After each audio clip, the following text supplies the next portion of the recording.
So firstly, could you please give us a brief introduction about yourself or your company? Okay. 大家好，我是阮云，我是来化的海外总经理。来化呢是一家中国深圳、阿布扎比的双总部公司，我们是依托自身1800万的动画数据资产，然后打造了那个 SkinSoul 自主研发 SkinSoul 动画大模型，然后打造数字人和 AI 智能体。我们的愿景是为全世界提供最快最好的 AI 产品。其实你们 base 在哪里？base 在中国深圳和阿联酋阿布扎比。对，这两个是总部。Hello everyone, my name is Eric. I'm the head of Alibaba Cloud Middle East and Africa, including Turkey. About my company, I think we can skip this part of introduction of my company. Please. Thanks. Hi everyone, I'm Richard Brook, AVP of Marketing for Dubai World Trade Center and the GITEX brands. Hopefully you saw from the presentation earlier what GITEX is, the largest tech and startup show in the world, and now with new events in new markets. So hopefully I bring a perspective today, not just of the Middle East, but also some very real examples of entering new markets as well. I'm Murat Aras. I'm CMO at ATP. ATP is a technology company, one of Turkey's biggest technology companies, producing software and services for the hospitality industry, finance industry, and also enabling organizations through their digital transformation journey. Okay. I will ask 3 questions, and please answer them in order, and then I will ask each of you one specific question, and each person will have 2 to 3 minutes to respond. 就是我先每个人都问3个共同的问题，问3个共同的问题，然后每个人我再问一个特殊的问题，好吧？Okay, so going global is a major trend, and we've seen a rise in expansion to the Middle East this year. From your perspective, why is this happening, and what unique advantages does the Middle East offer compared to the other regions? Please share based on your experience. 出海已经是大势所趋了，我们看到。中东现在特别热啊，从各位的这个角度来看，为什么会这样？包括中东的独特优势是什么？各位可以结合自己所在的这个，尤其是公司啊所在的地区，跟大家分享分享。OK。首先我们公司在阿布扎比，然后阿布扎比呢是中东经济最稳定的地区之一，然后它其实有很多的投资的支持政策，包括他们会提供一些。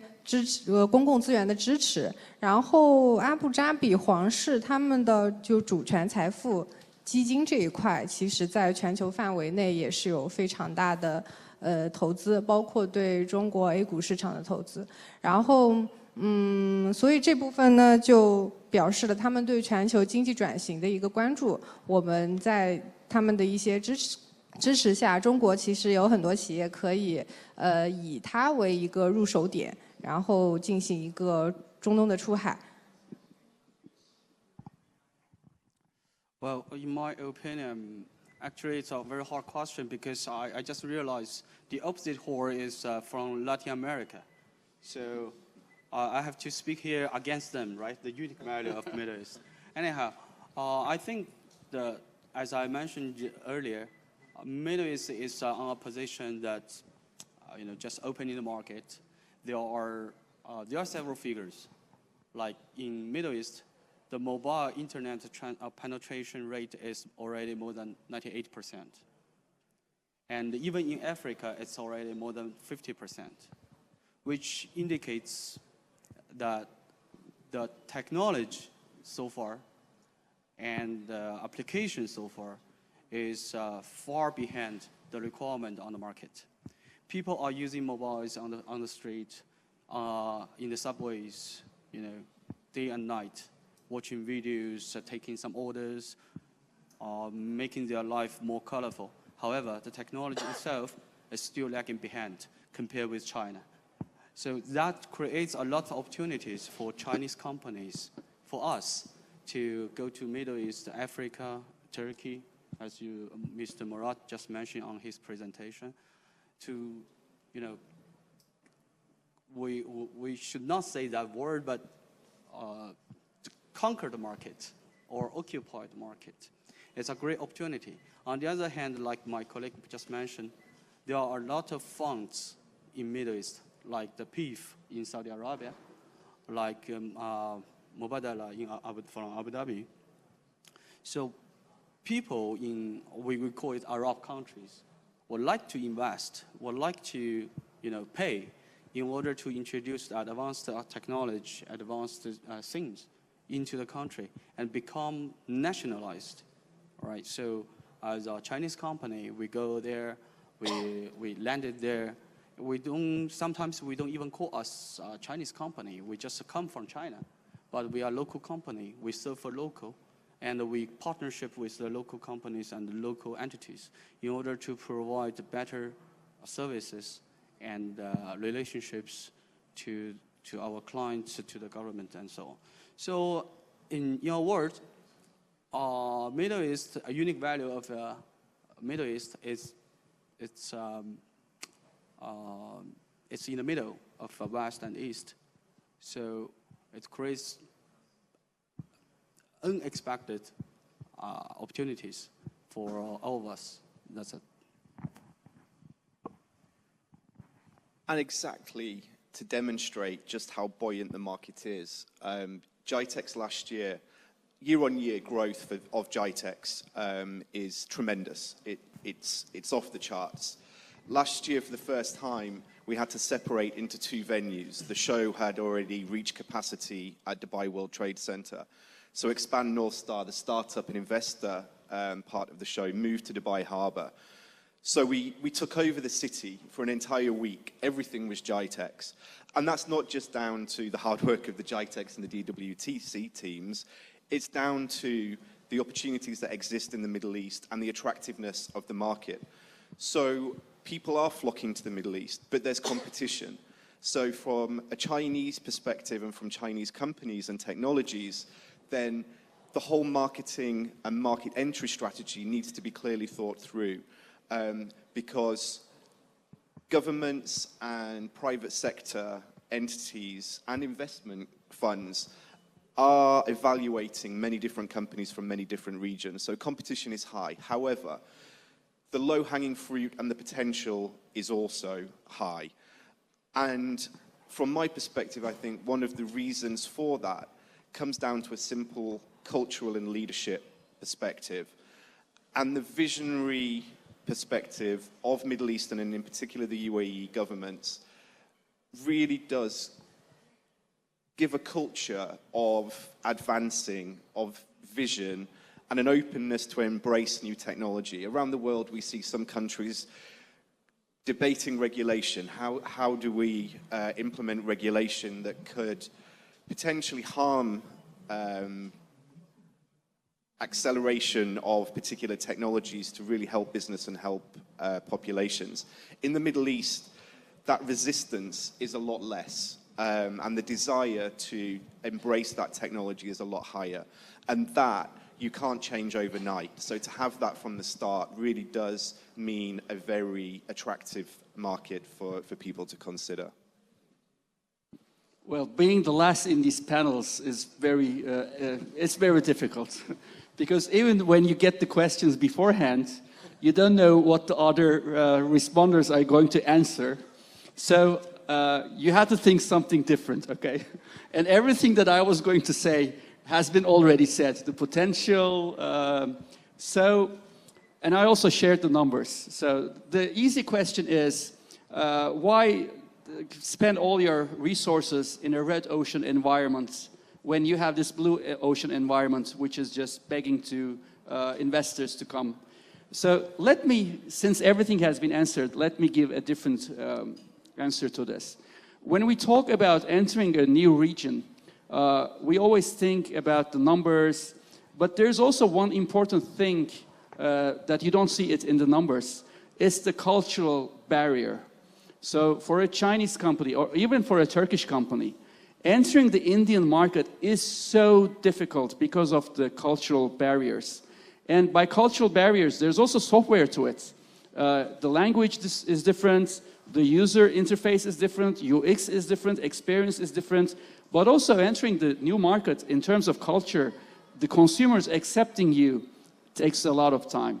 So the Middle East differs culturally from all this because we're merchants, okay? For years, we have been merchants. So the cultural barriers for us, it's not in our culture. Because for years, with the Silk Road and all these, we carried paper from China to Europe. So culturally, we don't have any barriers because we're a merchant culture. And I can tell this for the entire Middle East.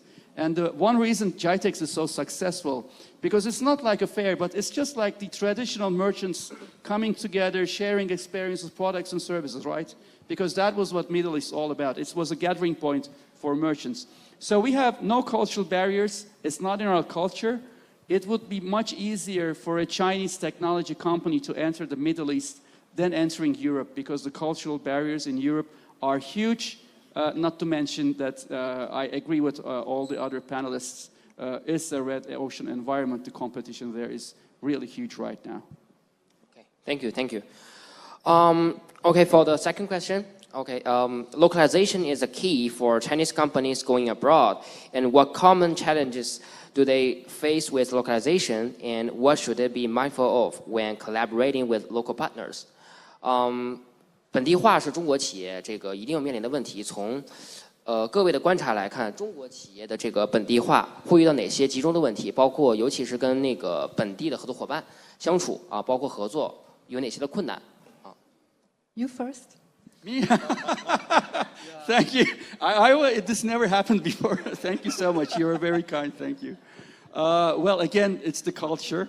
And I think Chinese companies should follow the footsteps of Alibaba, what Alibaba did in Turkey. Because being huge sometimes gives you overconfidence. When you have this much resource and this much capabilities, you might think that you could conquer everywhere, right? But again, the cultural barriers comes into play. So having a good local partner is crucial, how big you are, regardless how big you are. And I think Alibaba did a great job in Turkey. They made a very clever investment. And I think that local existence is right now the reason they are #1 e-commerce in the Turkish market. Again, thank you, please. Thank you. Thank you. We're changing. So, Change it. my turn to give a slightly different perspective. And here, looking at local partners, so GITEX, as I mentioned earlier, has run for 44 years in the Middle East, very successfully, very dominant brand in terms of exhibitions, shows, events, ecosystem aggregators. Making the decision to enter the African market a couple of years ago, we were in exactly this same situation. How do we take a very successful established brand and launch that into a new market? And where we landed was that it's a hybrid to what we've talked about. So do we hire local people? Yes. Do we partner with local entities? Of course. Do we have to adapt our product for the local market? Absolutely. So entering into Morocco, a strong partnership with the Moroccan government. We hired people and opened an office in Rabat. And we had to take the GITEX product and the strengths of the GITEX product, but look at what that meant for Africa, and particularly for North Africa. Very real at the moment. We are just launching GITEX Nigeria. Again, partnership with the Nigerian government, strong local partnerships, hiring people locally. But Nigeria is all about the connectivity, and then it's all about the startup community, a very, very vibrant startup community in Nigeria. So what will GITEX look like in September next year in Nigeria will be distinctly different to what it looks like in Dubai. However, the main core principles and strengths and benefits that people know GITEX for and have just trust in GITEX for will also be transcended into those African markets. So it's very specific to the market you're entering and the products that you have, but that localization versus staying true to your brand, to your corporate vision, and aligning that to the local market. Thank you. Well, I hold a little bit different idea or opinion. although we consider localization is quite important, but we don't have to amplify the risk or the schedule of localization. This is my opinion. Why I'm saying so, Middle East is a very specific and a special region that is very diversified, right? So if we consider the population, don't look at China. Chinese are the most people, right? So, and there are not so many foreigners in terms of population can compare with our Chinese local people. But Middle East is different. In UAE, I think right now, in UAE, the population is around 9 million, right? There are only, out of 9 million, there are only 2 million local people. So most of the people come from China, from India, from Pakistan, from Egypt, from Jordan, from all over the world, right? From Turkey. So the culture and also the commercial environment is very much diversified. So we don't have to, of course, localization is important, but we don't have to do localization just for localization. You can run business, but the risk, or let's say the biggest challenge for Chinese companies to run the business or to enter the Middle East market is, as you mentioned, culture is one, and the business model, the commercial habit. When we are running a business in China, the way that we are making the business is totally different from what we are doing in Middle East or in any other countries. So it requires, I still remember, I can give you one example, which I did one project back to 2018, 2017. So I still remember I bring one company from China, it's a company from Xiamen, to Dubai to sign a contract. And we have everything, we did demonstration, we did workshops, we present our solution, and everything works so perfect. Regardless of the barrier of language, we just do the translation. It was done. But eventually, we spent 2 months to sign a contract. Why is that so? Because as a Chinese company, sorry, no offense, but sometimes it reflects. So we spent 2 months to sign a contract. Why is that so? Because in China, they always sign a contract with one simple page or 5 pages, right? But when you come to Dubai, because it's a software stuff, so you need to have the feature list. Finally, we signed a contract with 700 pages. Can you imagine about that? The reason why is that without the feature list, you cannot do the acceptance. Then you cannot get your money back. So this is the trade habit with a difference that many Chinese companies has to overcome. That to change the habit of doing the local business. Then, of course, one of the important things, as everyone mentioned, is to have local partners. Alibaba Cloud, to be honest, we are very agile, and we don't do heavy, we call it, labor stuff. So, like most of the time, that one account manager or one business development manager will cover 2 or 3 countries. Of course, the size of the country cannot be compared with China, right? So in this case, each country has its own culture, has its connections, its own, habits. So how can you do that? You cannot do everything by yourself. So you need to have the local partners who is doing this one, who will teach you how to do that, who will help you to build the connections, who will help you to, make a draft of the contract. Right? So this is what I see that would our Chinese companies go to Middle East or go overseas that we have to consider. Yeah, that's it. Thank you. 那我来分享一下来化在出海中东的过程当中遇到的一些问题，以及我们解决的一种方式吧。首先我们出海中东呢，可能最大的问题是语言方面，因为可能我们面向本地人的话，需要掌握阿拉伯语，但是这个阿拉伯语呢是比较难的，挺难的。然后阿拉伯语其实也有很多的方言，有10几种这种。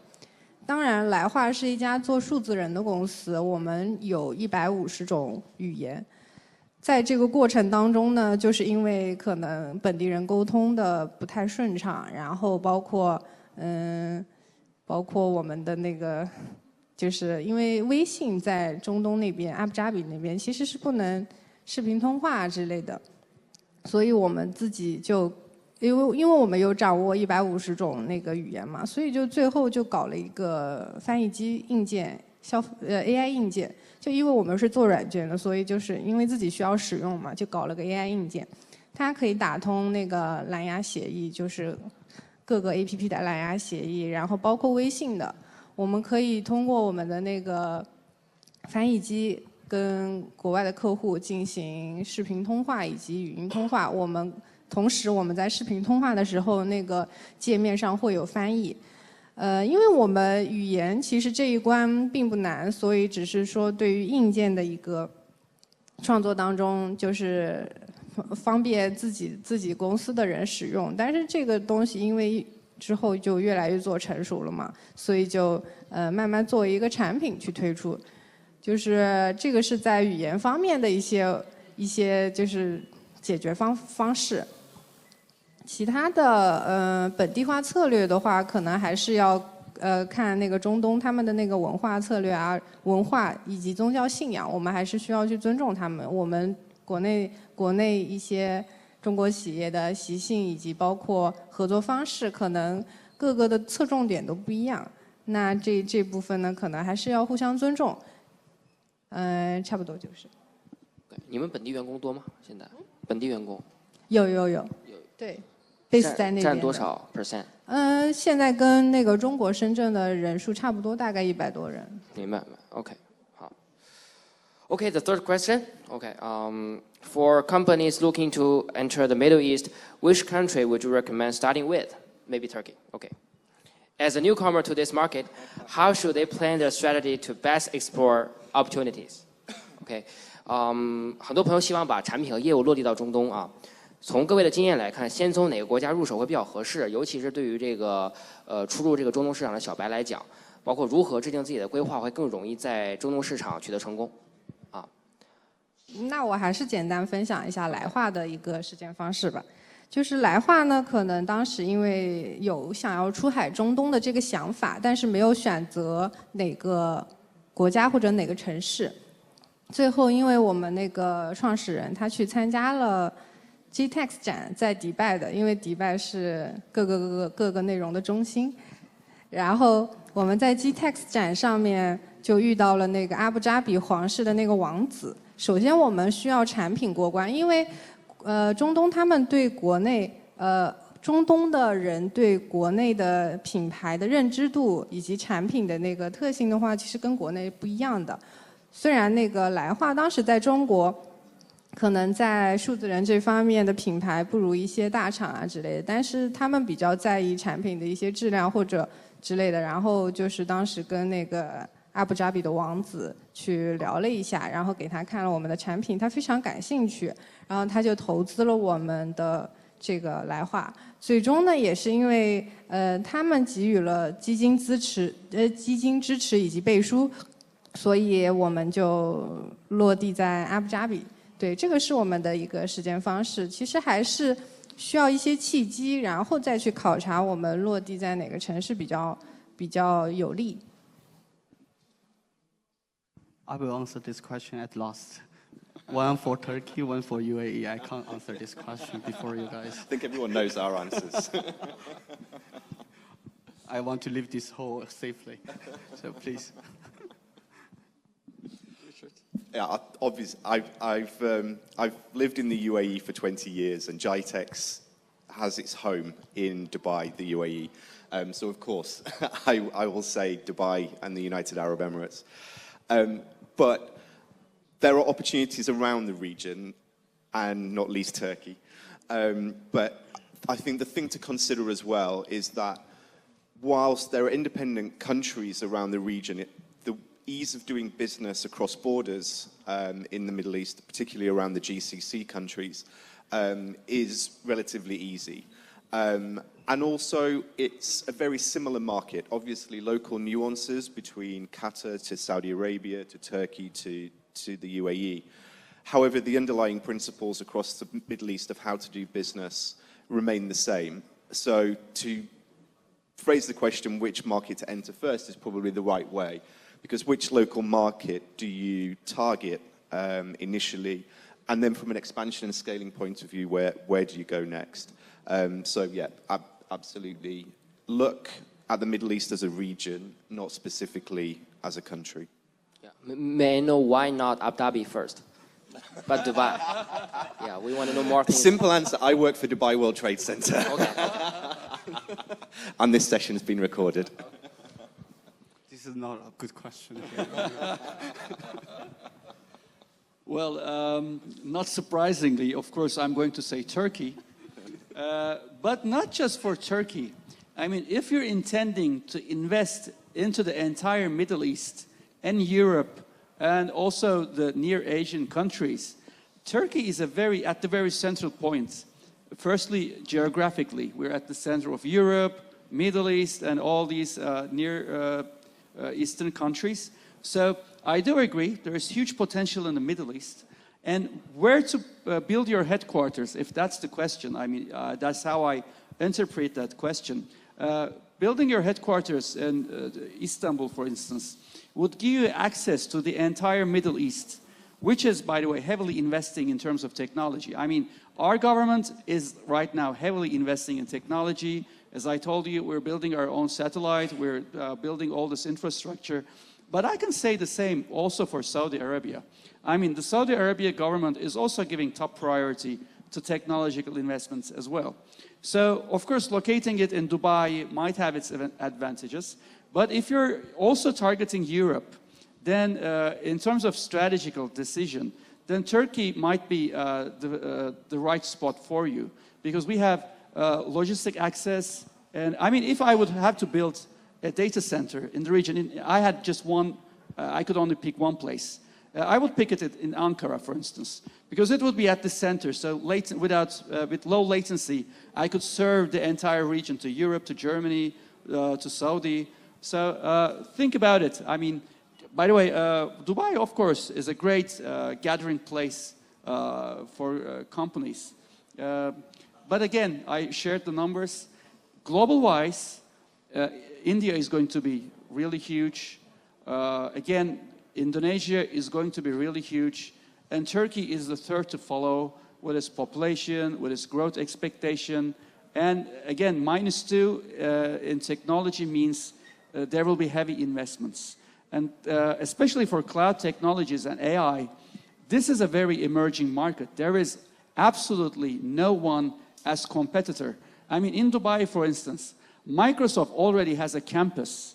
They already have the data centers. AWS has already a campus.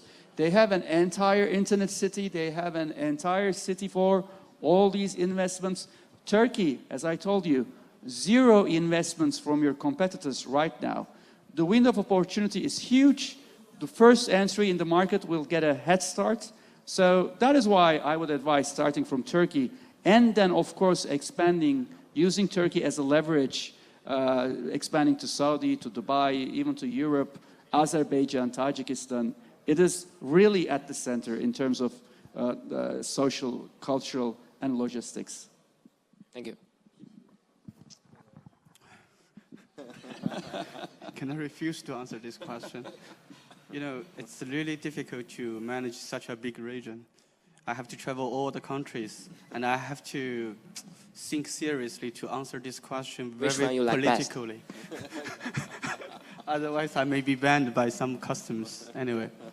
So, so that's why I refuse to answer this question. But what I can tell here is depends on what kind of business and what are the target audience or the target, customers you're making. So then the answer will be totally different. I can tell you the feature of different countries. For example, let's say typical ones, UAE, no matter Abu Dhabi or Dubai. Abu Dhabi is more like, now it's more welcoming new technologies and putting a lot of funds and give you a lot of policies to land your companies there. But Dubai is a hub. It's a hub. So you meet different people. You meet the people all over the world. People come and go. So that's what we call Dubai is an event market, right? So there's an event, for example, JetX. If you're interested to join JetX next month, you will see almost all the people all over the world is flying to Dubai. Then within this week, you will grab a lot of opportunities, not only from UAE, but also from all over the world, including United States, Europe, Africa, Arab countries, and so on. So depends on what kind of business you are running. Then you will decide about your first step. Saudi. If we are talking about Saudi 5 years ago, I won't recommend you to go to Saudi. Right? Even today, if you go to Saudi, the infrastructure is still very lagging behind. But they put huge investment and very nice policies to attract the technology companies to land in Saudi. 30 years tax-free and so on. It's very attracting, right? Turkey. So, Murat just mentioned I don't want to do more advertisement for Turkey. So they are traveling economy as well as the logistic economy towards the Europe and Asia. Even Africa. People don't think about Africa, especially in China. People don't think Africa a lot, to be honest. But you know what? The biggest online payment system is owned and operated by Chinese across the whole continent. So we are very strange for Africa, to be honest. But the China and the Africa relationship are very tight. Even compared with Middle East, we are even closer with Africa. And in Africa, if we are talking about competition, you don't have competition. And there are huge populations waiting there to use your services. But I don't know, we call it up, the average revenue per user, right? Up, if we are considering the up, Saudi is the number one. But if we are talking about the base, the population base, or user base, Africa is number one. So that's what I said. I have to answer this question very politically and carefully. Anyway, so every country I have is to okay. go there. Yeah. Just may I remind that we have the better climate and better food. So if you really want to know, according to your profile, your company, where to land first or where to start, we can have a one-to-one conversation better.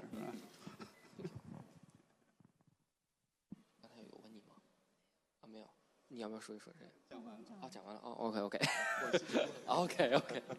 I miss it.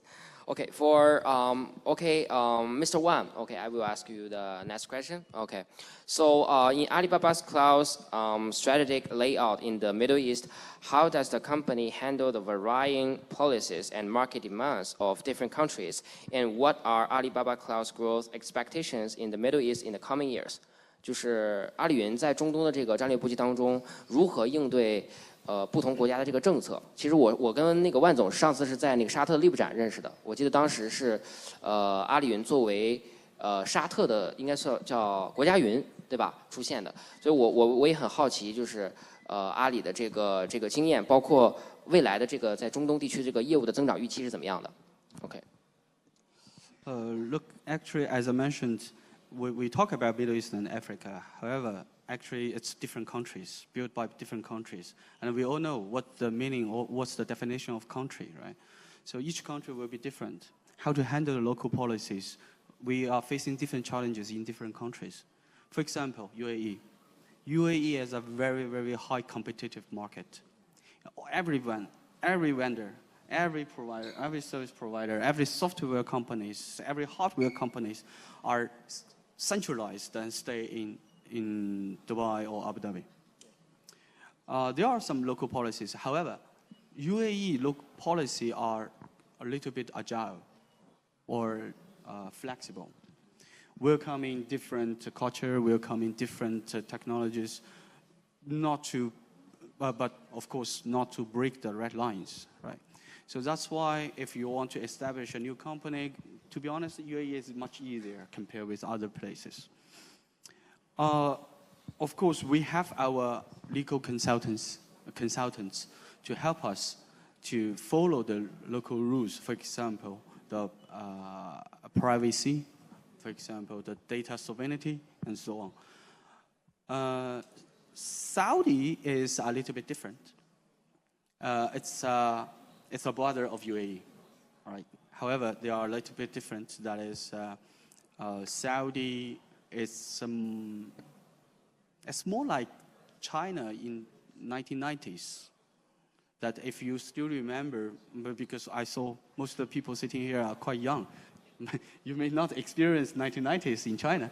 In 1990s, if you could remember those European companies like the big brands coming to China, how did they land here, right?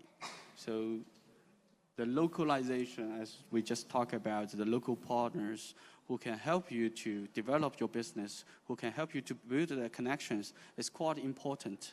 In Saudi, it was similar to 1990s of China, but it's also different. It's a family business, we call it, family business. You can enter this building, you can meet this minister, not because you are who. It's just because what's your family name? All right, as long as you have the family name, you can enter here and there. So the local policies compliance mostly is done by our local partners. We cannot do it, frankly speaking. That's why actually Alibaba Cloud is proudly to be the biggest cloud service provider in Saudi already. However, we mostly count on our local partners to help us follow the rules legally. And we have the top security compliance level in Saudi Arabia, by the way. Talking about Turkey, again, that's why Murat is also here. He's my local partner. So he will introduce you how we can do it. Then look at Africa. Africa is, especially these countries, they are very cultured, right? So we always say the people dislike you the most is your neighbor. Right? So in this case, that in Africa, we also partnering with the local partner, one of the biggest operator in South Africa. And also, we are also working together right now in the other countries with different partners to help us to handle the local policies, to comply with the local policies, at the same time to help us to establish the different connections with the local clients. So here, the main idea is a local partner who know how, who know the people is very important to do that. Talking about the expectation of Alibaba Cloud in Middle East, what do you call it? Development. The development. Yeah. So look, right, as I mentioned, Alibaba Cloud so far is the only cloud provider who has data center in Dubai. At the same time, we also have data center in Saudi. So when you are talking about each country, it's very limited because you look at the population, and especially you are from China, right? So you look at the population, you say, oh, what's this? It's even smaller than Shanghai. So, but we are talking about whole region idea. Without the region idea, Middle East cannot be considered as a market, to be very honest. So Alibaba Cloud in Middle East, we have data centers there, and we also develop different edge nodes in Turkey, in Africa, many countries already. So in the next 2-3 years, as I mentioned, we will continue and we will enlarge the investment in terms of infrastructure in the region. At the same time, we will launch more and a lot more advanced and new technologies, the cloud services and solutions in the region as well. Which I'm expecting according to our business plan, that our scale or our business will become triple of in the next 3 years compared with what we have right now. Thank you. Okay, thank you. Okay, so Ms. Ruan Zong, okay. So as a pioneer in the AIGC sector, how is LAiPIC utilizing AI technology to adapt to the local market during its expansion into the Middle East? And how has your collaboration with the Abu Dhabi royal family propelled LAiPIC's future development in the region?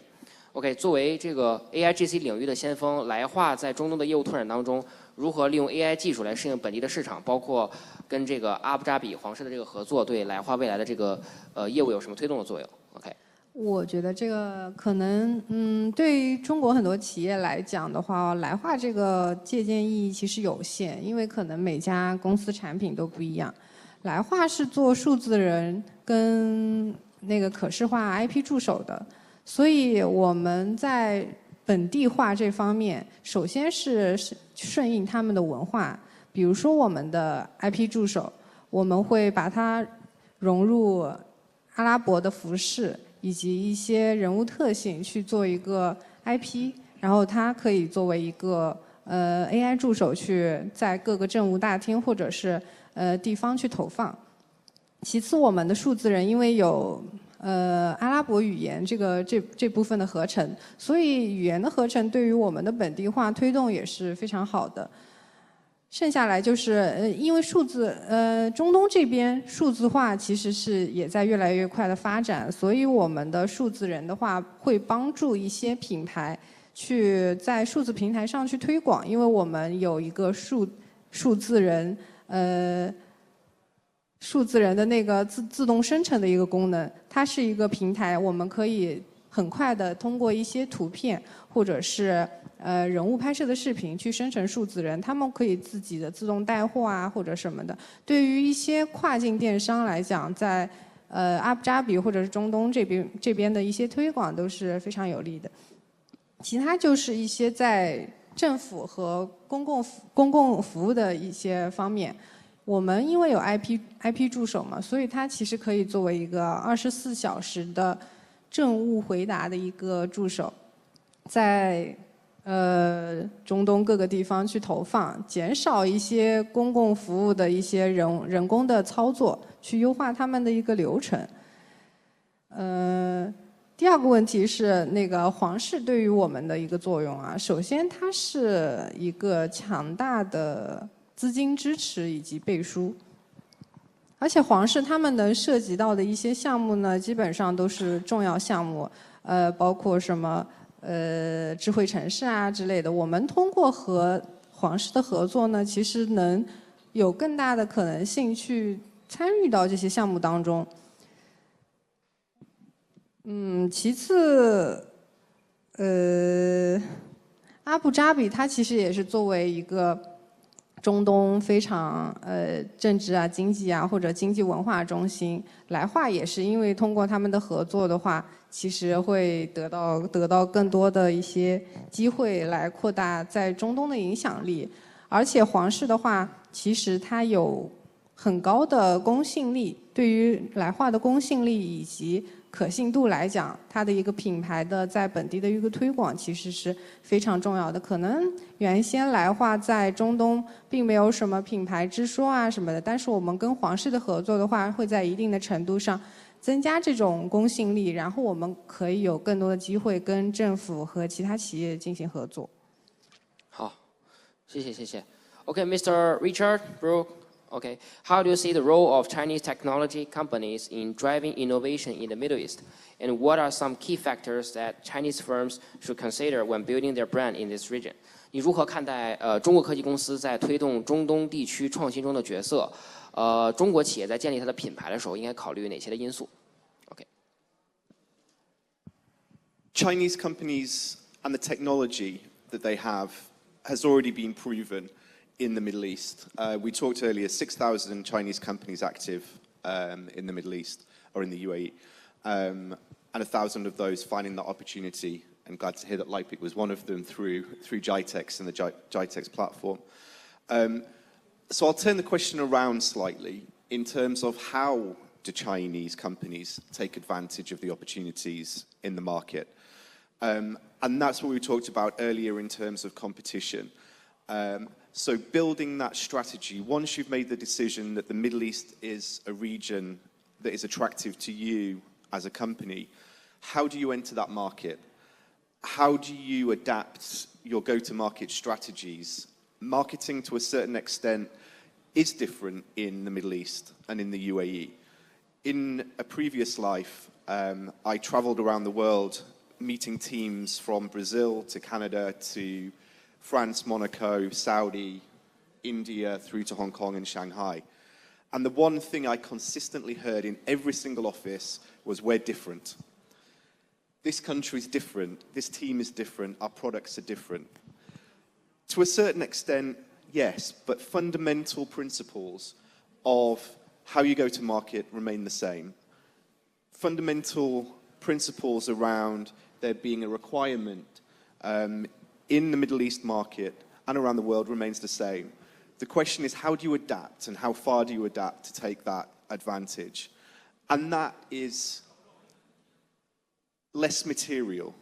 It's probably the amount that takes the most debate, the most internal conversation, and the bureaucracy around, once that decision's been made, entering that market. And that's why, hopefully, we've demonstrated that GITEX can be that accelerator for you, that the knowledge can be gained by attending GITEX, to meet potential partners, to sit in content sessions, to hear about the opportunities that exist in the Middle East and around the world. But then when you are ready and you have made that decision, to quickly position your company as a leader in its space and with a solution to provide. As we've all mentioned, there are numerous opportunities in the Middle East, and there are buyers out there actively looking for solutions, not just for solutions for today, but solutions to build the Dubai, the UAE, and the Middle East of tomorrow.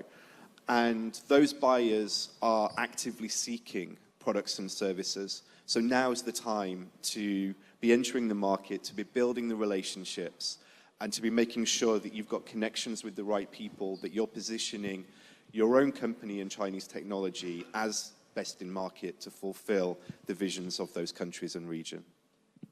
Okay, thank you. Okay, so Dr. Murat, okay, so what are the main challenges for international companies, especially from China, in localizing their marketing strategies in the Middle East? And how does technology help overcome these challenges? 国际公司，特别是中国企业，在中东的本地化的这个营销策略的时候，会面临的这个主要挑战是什么？包括科技如何帮助企业克服这些挑战 ？Okay. Thank you, Laurence. Also, thank you for hosting this panel. I think Chinese companies, as I told you, and as Richard told, localization for the sake of localization, I don't believe that's no longer essential. I very much agree with you. So I think Chinese companies, in terms of localizations, what I have seen lately, it's not a general trend right now, but AI has made it much more easier, and it has made A/B testing also much more easier. So you no longer have to anticipate what the market wants. Like, again, I'm going to give example from Trendyol. Trendyol designs a new interface for each user. I mean, they have categorized like this 5,000 people see another UI, this 5,000 people see another UI. And then they analyze the data, the AI analyzes the data. Whichever makes the best sales, it stays. I mean, it's as simple as that. Localization, for the sake of localization, is no longer a requirement at the age of AI. I think there's so much data over there that you can use. And I also agree with Richard. I mean, I haven't seen any company who said, we're different, the product is different, the software is different. But I agree, I mean, to a certain extent, they solve a certain problem, and they're trying to make some profit out of it, right? And if it's sustainable, even better. So I don't think we should overemphasize or make it look more difficult than it is. At the age of AI, A/B testing is easy, localization, using the data. But I think the problem is we have so much data that we can consume, also in terms of localization. So you have to have a data strategy. You have to have a localization strategy. Usually, companies don't, I mean, localization and strategy don't align in the same sentence, but it is very crucial. I mean, what end results are you hoping to get at the end of it? So I think you should use AI. You should strategize what you're expecting from AI, because AI can only give you end results. You should feed it with the right strategies. And I think every speaker here has told, although we call it Middle East, there are very little nuances between each country. So when done carefully, I don't think that Chinese companies with all this technology and expertise and with all these strong partners from the region will have a problem in localizing. Again, there aren't big cultural barriers entering the Middle East, so there will not be too big cultural barriers in localizing their solutions either. Okay, thank you for your excellent answers. Thank you, thank you, thank you.